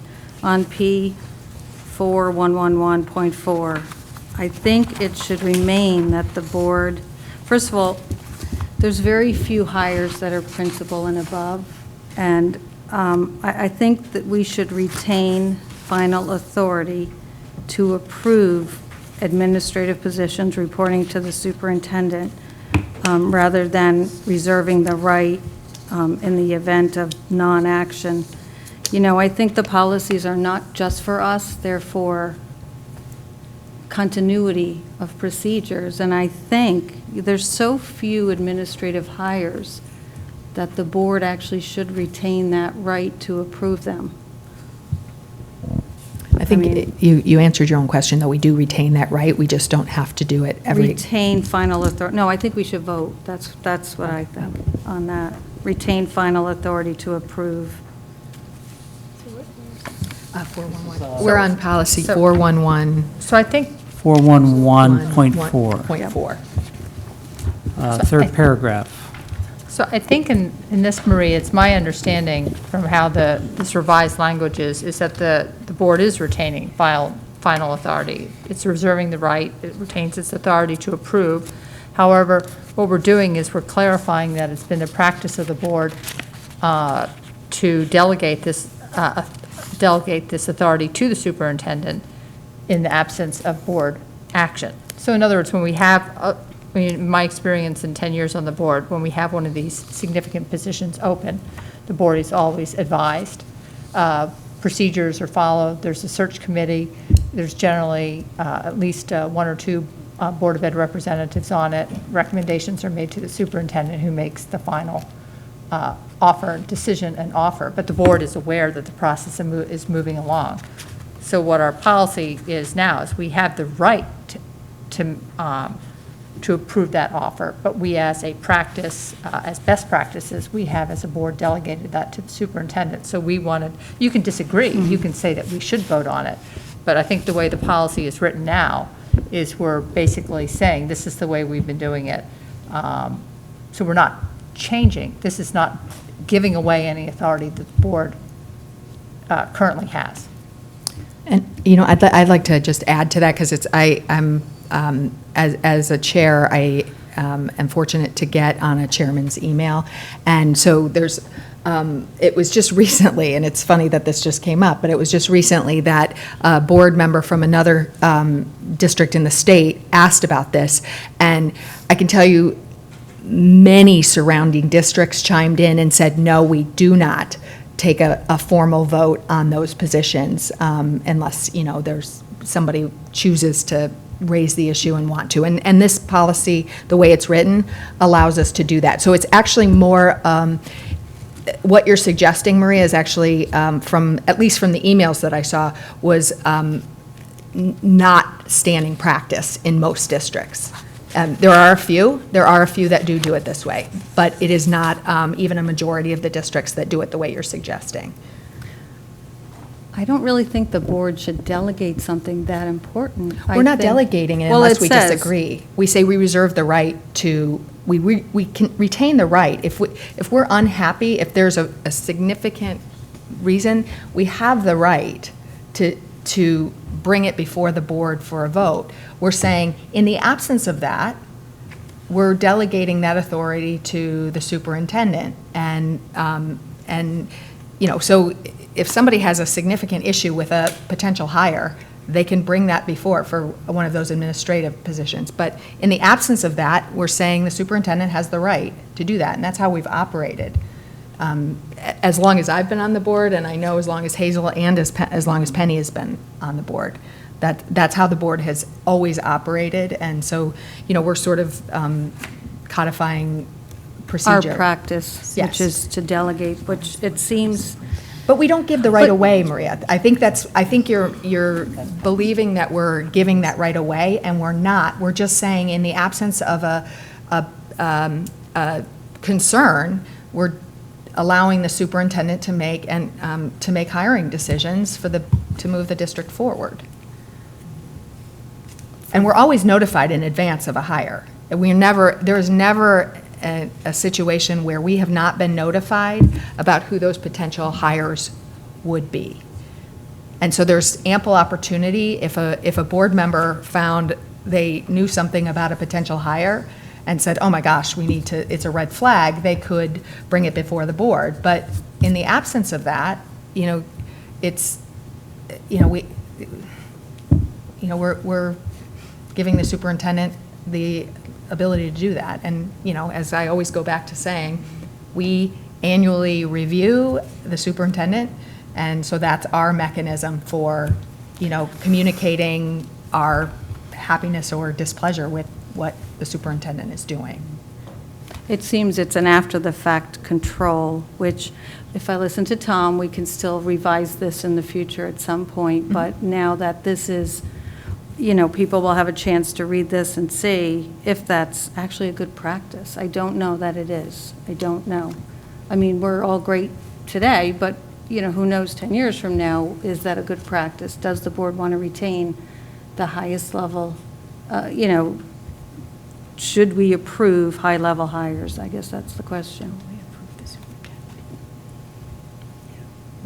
Hazel? We do approve the superintendent. Yeah, we do. Yes. Yeah, yes. Well, And we still reserve the right. I mean, I think. Approved I by hate- a vote. Right. Excuse, you want to vote every time a hire is made in public, and that's, I high-level understand hire. that. But I think, I would argue, have we had an issue with the process as it exists currently?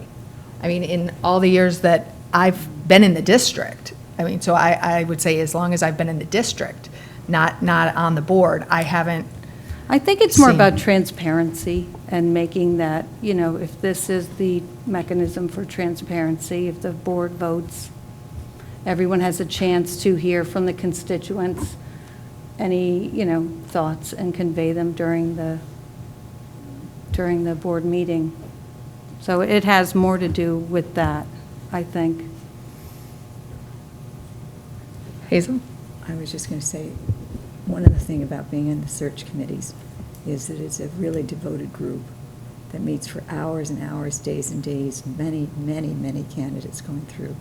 The character of the committees, I think, is a reflection of the town in a way, because very high standards and lots of questions going back, investigations of, what does this mean, and questioning. And then if it's not the pleasure, if the committee decides they are not getting the candidates they want, they will go out again, no matter what, and look for the person that's the right person. It's a pride, I think, that we have. The people that we hire are extraordinary people. Okay. Any other comments? I had two comments. Okay. All right, on a different policy, or?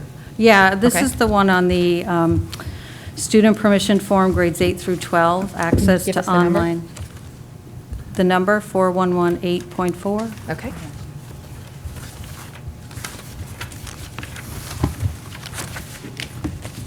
A, B, C, D. Form 2. Oh, the forms. the forms Okay, are back. sorry. These are really, Those are at the back of at the end of the, okay. All right, do you see that? Yeah, they're- It's the New Canaan Public Schools access to online resource and technology, student Form 2. permission form, grades 8 through 12. The K through 7 form, we ask for parents' signature. We don't ask on the 8 through 12, and I think that should be added.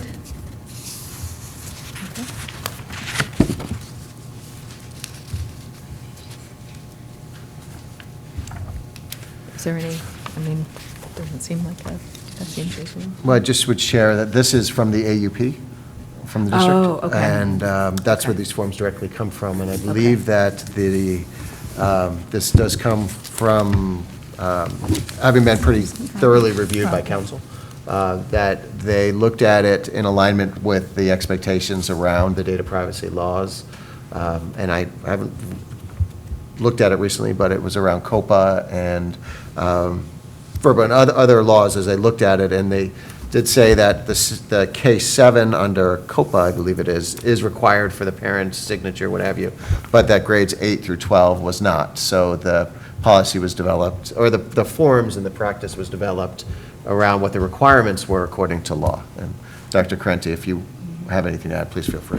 No, I think actually one of the adjustments that you might want to make is actually we do this grades 9 through 12. because actually we do the AUP in the spring, and so we actually get the signature K through 8. We changed that a few years ago because it is the age of 13, and so you could run the risk of a 8th grader not being 13. So it actually, we might want to just adjust that, so it really is the grades K through 8, because we do get the AUP signed before they move on to the high school, and then it's really that 9 through 12, so. So are you saying this is, the student's signature is enough to consent that the work is published online and parent signatures aren't needed? I think it would be a good practice to include parent signatures. It actually says it in the upper, the top paragraph. Parents who do not consent to the acceptable use policy for their child's technology usage, that second line there. So it's referring to parents in the top, but there's no line for parents, and I think it would be a good practice to include parents. They will be the first ones to hear if there's an issue at the school, so I think they should know what the policy is. And I do want to just reiterate that we have changed our practice in the sense that we actually send this to the parents in advance.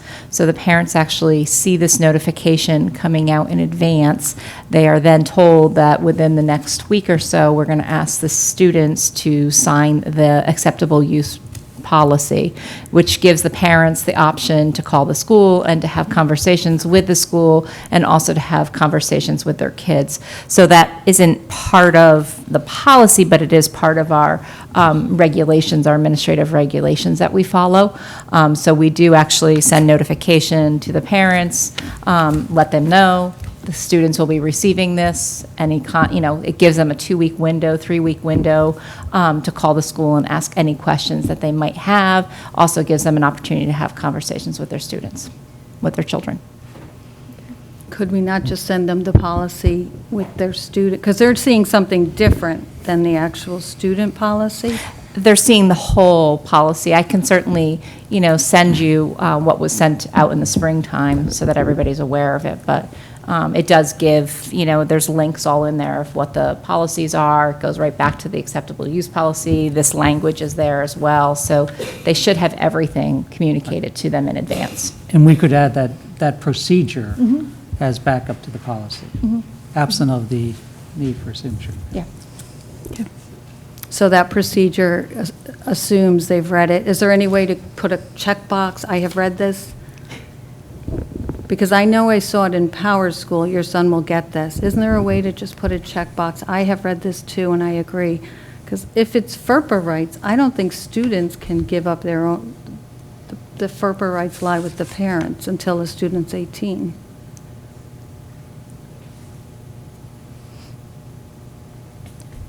Right, this is really around the use of the network and the resources on the network. So it's Right. not really.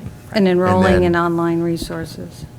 And then it's the second bullet is publish schoolwork under the guidelines, which are in that AUP, in the digital publishing guidelines, student portfolios, teacher websites, whatever. So they're not signing away their FERPA rights, right? They are, But they're allowing their work to be shared with like Digication or a third party. right, but now, as you know, we have the contracts around data ownership and privacy with those third parties as well, right? So, So I actually like Tom's suggestion, is that we just, formalize the Procedure. procedure and, with the, Sure. changing the, does anyone else have a comment on that? How would that work? It's in the, so I In think the you're asking us to share the administrative regulations, with the board for Right. review, to take a look at, provide feedback on, whatever that is. Yes, simply as backup to the policy, right? Sure. Yeah, we can get that to you. Absolutely. great. Yeah, Jen? So what's the harm of having a parent have to sign it? I think it's probably getting the signature back, and, I think it's more operationally. Operationally, I think that's the it's a- biggest challenge. At a high school level, you don't have a homeroom in the high school, whereas in the, I actually remember seeing the email, I remember. Right. Yeah, I do too, yes. Right. My kids. I remember seeing it too. So Yes, I will I tell remember. you that it did happen. Yeah, I remember. I remember seeing the acceptable use coming home with my high schoolers, because we didn't have the AUP before they were in high school. So I remember every year that it's only been two years or so that it's been in practice, and I remember seeing it come home every year. But they're not actually, kids are not actually signing it and having it collected, aren't they? Just agreeing to it online? No, It's an electronic signature. It's It's an all electronic electronic. signature. but I remember It's the seeing the box that paper they- come home or something. So that's why I'm saying, why can't you just make an Okay. electronic box Parents for access to- parents to Portal acknowledge? limited if you don't sign them? I mean, if the kids don't sign. Yeah, so we do try to time it so that it's we really need all the students to sign off on this. And there are times where we're making phone calls and calling kids down and having conversations and following up with parents. Even in the K through 8, there are many phone calls that we're making to parents to ask them and explain the policy to them about the signature, because it really does limit the kids' network access if they don't sign off on this. So, every spring, the administrators are actually making those phone calls to the parents. You can only send out so many email reminders, and then you actually have to pick up the phone and call them and explain what the policy is and what it means, and ask, do they agree with it or not agree with it? So it does go off in that. So, And for most students, then, as we've had, I don't know how many years now we've had this AUP. Is it like 3?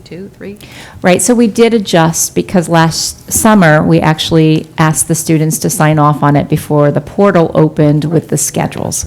And it was challenging, to say the least. And so we did revise that to put that into the springtime for the students, and we worked really diligently to make sure that they either sign off on it or they don't sign off on it, but they have an opportunity to check that box before the end of the school year ended, so that once the summer hits and they're looking for those schedules, and when the portal opens, there's not going to be any glitches for them.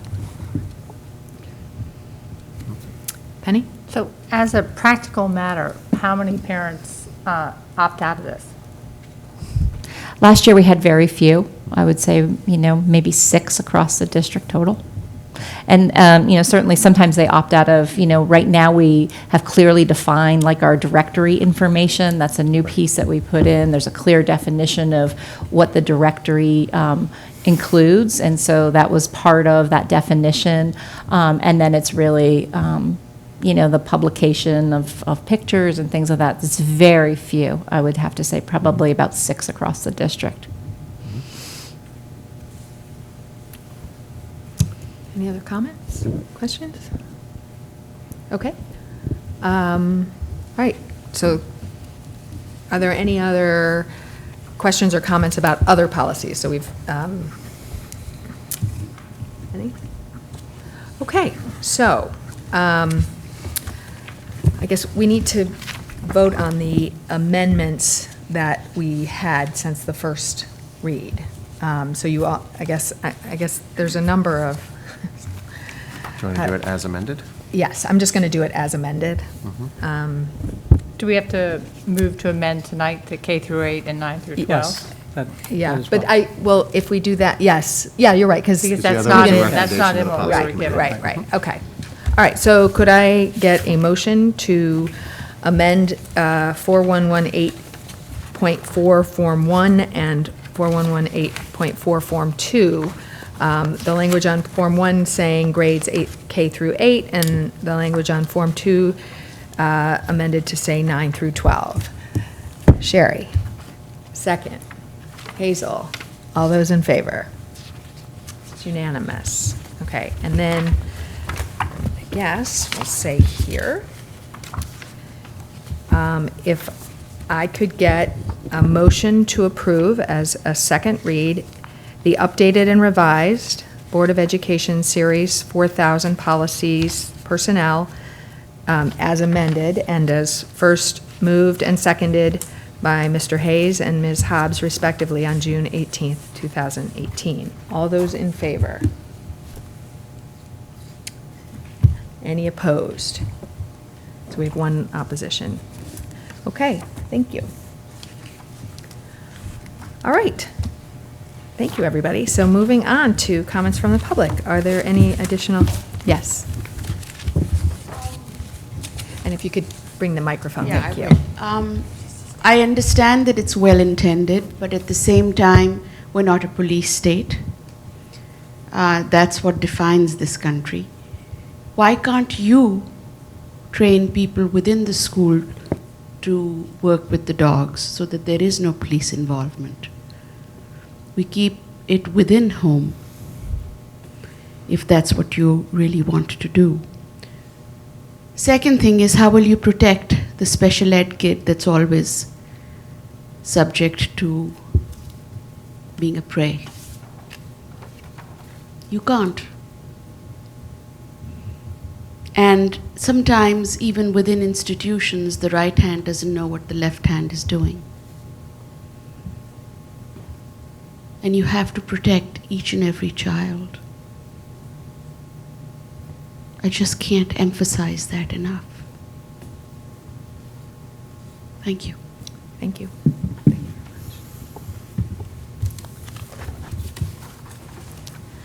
Okay. Moving on to announcements and future business. Dr. Letzi. Sure. Well, first, I want to commend the Governance Committee for its continued good work and its dedication to continuing that work as it quickly moves into the next series under review. Really, truly a lot of time and effort and energy goes into revising these policies and wordsmithing them and all, and certainly appreciate everybody's feedback tonight as well. So as Gary mentioned, we begin our new teacher orientation tomorrow morning, early in the morning, with our new staff, and we have an opportunity to introduce them to New Canaan and the spirit of our schools and help them to start seeing what makes New Canaan great and welcome them to join us in our mission on behalf of the kids. So very excited about that. Convocation is Monday, the 27th, where all of our faculty come back. We begin in the cafeteria in the morning and have some breakfast and some conversation together, and then we launch into our school year after that. And then, of course, our students come back on the 30th. And over 4,100 eager and excited and probably a little sleepy students will come through the door ready to go on that day. Our next meeting will be Tuesday with the board, the Tuesday after Labor Day, as is our tradition as well, because there's always so much good news to share once school opens. We don't want to wait another whole week, so we make it on Tuesday. And we will be having our first day of school reports by our principals. Each one will be coming to share a little bit about their first day and what happened. And then we'll also have the year-end financial report from Dr. Keating, as we do traditionally throughout the year. I'm also just going to share, because they don't necessarily know this yet, but I'm sure it's no surprise, that the cabinet will be visiting all of our schools on our first day. So we may have some things to add to the opening day report as well. This will be our 5th time doing that, as we do every year, try to get around to see. It's one of the highlights of my year, I know, and I think theirs as well. So, thanks. Okay, thank you, Dr. Letzi. All right, so if I could get a motion to adjourn. Hazel. Second, Sherry. All those in favor? It's unanimous. Thank you very much. Great. Enjoy the remaining days of summer.